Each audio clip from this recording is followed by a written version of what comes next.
Alabama educator Brett Kirkham sits in jail tonight waiting on his first court appearance. Now, the former Hueytown High School principal bonded out of the Tuscaloosa County Jail only to be arrested and taken to Jefferson County, where he was arrested for allegedly having sex with a student. Kirkham is facing 2 counts of a school employee engaging in a sex act with a student under the age of 19.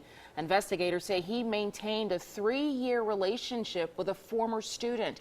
He's also facing child pornography charges. Kirkham allegedly had thousands of illegal images on his computer. Now, I checked with the State Department of Education and found that they have flagged Kirkham's teaching certificate to reflect allegations of misconduct. They told me that certificates are flagged when the state begins the review of a teaching certificate. It's public information, so anyone can see it. For Brett Kirkham, it also says the department has not proposed any negative actions against his license or certificate and says the status will be updated as soon as possible. I also asked the State Department of Education if they are notified of any pending investigations and whether a teacher can quit before the state finds out about the allegations. Melissa Valdez-Huber told me that the state is notified within 10 days of an educator or employee resigning or being fired. They look into the matter to determine if there is cause to review a certificate at that time. And Kirkham, of course, just the latest name on a growing list of Alabama educators accused of having inappropriate relationships with students. CBS 42 News reporter Jamie Ostroff asked childcare advocates for advice that every parent should hear. Jamie?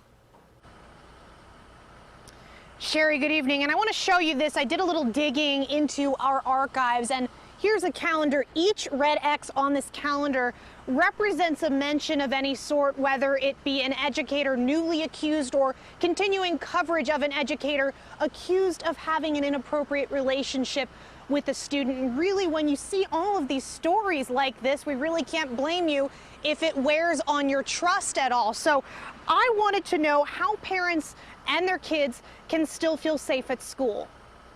Joan Wright, Executive Director of Childcare Resources, knows from experience. The majority of school teachers, school personnel are there for the betterment of the children. Wright remembers when her daughter's elementary school was proactive to make sure the children knew they were there to learn and feel safe. Where the counselors regularly went into the classrooms, they had certain activities they did with the children to help encourage the children to be comfortable with them. Dependable counseling is just one thing parents should look for at their child's school. If you're still uneasy about who your child comes into contact with, Wright recommends asking the school system a few questions. What's the hiring process like? What's involved with the hiring process?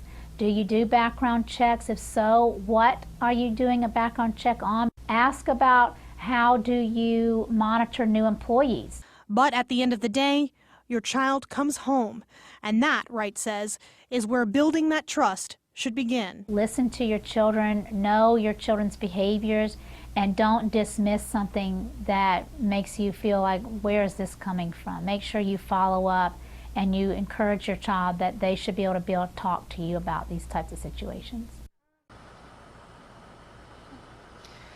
Another recommendation from Wright: take advantage of some of the activities and opportunities that your child's school offers to get involved. Go to class, any sort of parent-teacher night, the PTA, anything that can allow you to be exposed to the same things your children are exposed to every day in school. We're live in Birmingham tonight. Jamie Ostroff, CBS 42 News.